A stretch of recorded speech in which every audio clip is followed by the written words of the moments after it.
तो इस कहानी की शुरुआत हुई थी जीहॉन से, एक हारा हुआ इंसान जिसके पास किसी भी काम के लिए, यहाँ तक कि अपनी मॉम के इलाज के लिए भी पैसे नहीं थे। ऐसे मुश्किल टाइम पर उसे किसी ने डेथ गेम खेलने का मशवरा दिया, जिस डेथ गेम में उसके साथ खेलने के लिए और 500 लोग भी आए थे। इस गेम में एक रोबोट थी, जो भी इंसान थोड़ी सी भी गलती करता था वो रोबोट चुनकर उसे मार देती थी। इस गेम को जीतने के लिए, अपनी जान बचाने के लिए जीहॉन ने एक बूढ़े कैंसर पेशेंट तक को धोखा देकर अपनी जान बचाई और आखिर ये गेम जीत गया। वो 500 प्लेयर्स में से एक था जो जीत कर निकला था, बाकी सब उस गेम में मारे गए थे। गेम को जीतने के बाद उसके पास बहुत सारे पैसे आए थे, लेकिन उसने उन पैसों को हाथ तक नहीं लगाया, क्योंकि उसे लगता था कि उसी की वजह से गेम में आए 500 लोग मरे हैं। उसे इस चीज का दुख था।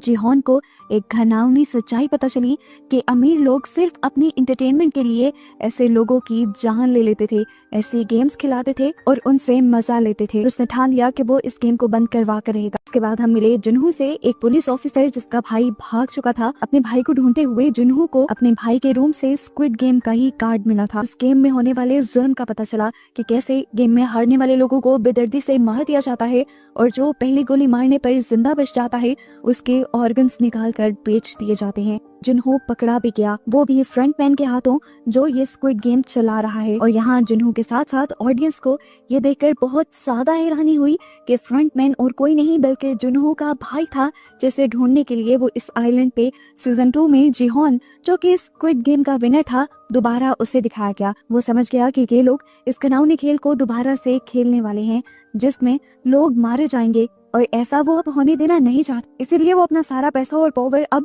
उन लोगों को रोकने में लगाने का फैसला करता है और वो अपने लोगों को, यानी प्लेयर्स को, गेम के लोगों से लड़ने के लिए वर्गलाता है। प्लान के मुताबिक ये लोग आपस में लड़ाई करने का ड्रामा करते हैं और जब गार्ड्स इन्हें रोकने के लिए आते हैं तो वो उन्हीं पर हमला करके उन्हें मार कर उनकी गन्स छीन लेते हैं। जिसके बाद अब इनके पास भी जंग लड़ने के लिए बहुत सारे वेपन्स आ गए थे, जिन्हें लेते हुए ये लोग ऊपर इस गेम के लोगों से लड़ने के लिए निकल गए और यहाँ पर एक पूरा जंग का माहौल बन गया। प्लेयर्स और गेम्स के गार्ड्स के दरमियान में यहाँ धुआंधार फायरिंग और लड़ाई शुरू हो गई। इसी लड़ाई में जीहॉन और उसका दोस्त आखिर कंट्रोल रूम तक पहुंच ही गए, क्योंकि वहां जाकर उन्होंने गेम की अथॉरिटीज को, यानी उन लोगों को मारना था जो इस गेम को चला रहे थे, लेकिन कंट्रोल रूम के अंदर जाने का अभी इन्हें रास्ता नहीं मिला। अब इनकी गन्स की गोलियां भी खत्म हो गई। फ्रंटमैन भी उसी गेम का घुसपैठिया इन लोगों को बेवकूफ बनाकर लड़ाई हरवाने में लगा रहा और फिर आखिर में खुद ही फ्रंटमैन का हुलिया लेकर जीहॉन के सामने आया और उसके दोस्त को उसने जीहॉन की आंखों के सामने मार दिया। जीहॉन को अब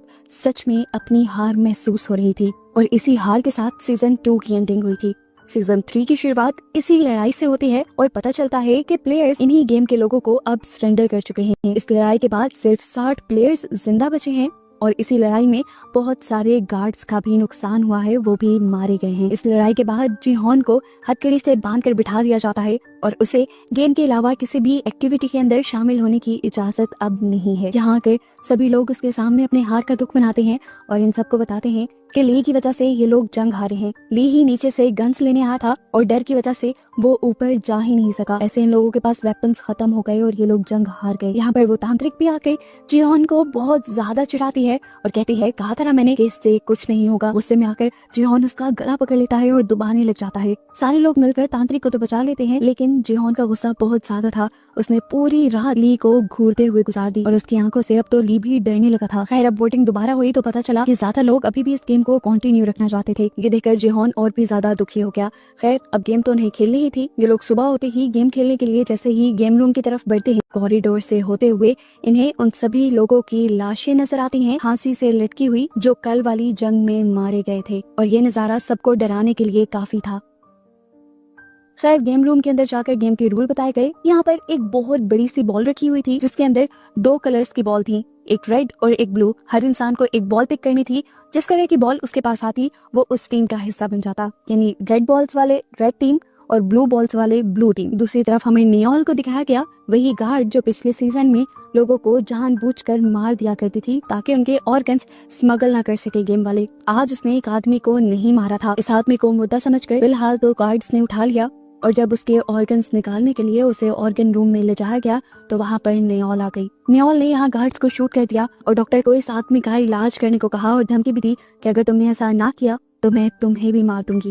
अब गेम के लिए 2 टीम्स तो बन ही चुकी थी। पता चला कि ये हाइड एंड सीक जैसे एक गेम है। गेम गार्ड्स बताते हैं कि इस टाइम टीम ब्लू को छुपना होगा और टीम रेड के लोगों को टीम ब्लू के लोगों को पकड़कर मारना होगा। हर रेड टीम के इंसान के लिए एक ब्लू टीम के इंसान को मारना जरूरी है, नहीं तो गेम के एंड पर जिस रेड इंसान ने किसी ब्लू को नहीं मारा होगा उसे ही मार दिया जाएगा। टीम रेड के सारे ही लोगों को नाइफ्स दिए गए थे मारने के लिए, जबकि टीम ब्लू को यहाँ पर कीज दी गई थी। ये कीज उन दरवाजों की थी जो अंदर बने हुए थे और इनके जरिए ये लोग छुपकर अपनी जान बचा सकते थे। इसी वजह से इस गेम का नाम कीज एंड नाइफ्स था। हमें दिखाया गया कि जिहोन के पास इस टाइम चाकू था क्योंकि वो रेड टीम में था, जबकि ली जिसके ऊपर उसे सबसे ज्यादा गुस्सा था वो ब्लू टीम में था और उसे वो मार भी सकता था, इसीलिए ली बहुत ज्यादा डर चुका था। अब फाइनली हमें जुनहू का भी एक सीन दिखाया गया। जुनहू जो अभी तक स्क्विड गेम वाले आइलैंड को ढूंढ रहा है, उसकी नाकामी की सबसे बड़ी वजह उसका एक पार्टनर भी है जो कि उसे गलत गाइड कर रहा है, क्योंकि ये पार्टनर उसी के भाई इन्हो का जो कि फ्रंटमैन भी है उसका भेजा हुआ आदमी है। फ्रंटमैन ने यानी उन्होंने अपने भाई जुनहो की हिफाजत के लिए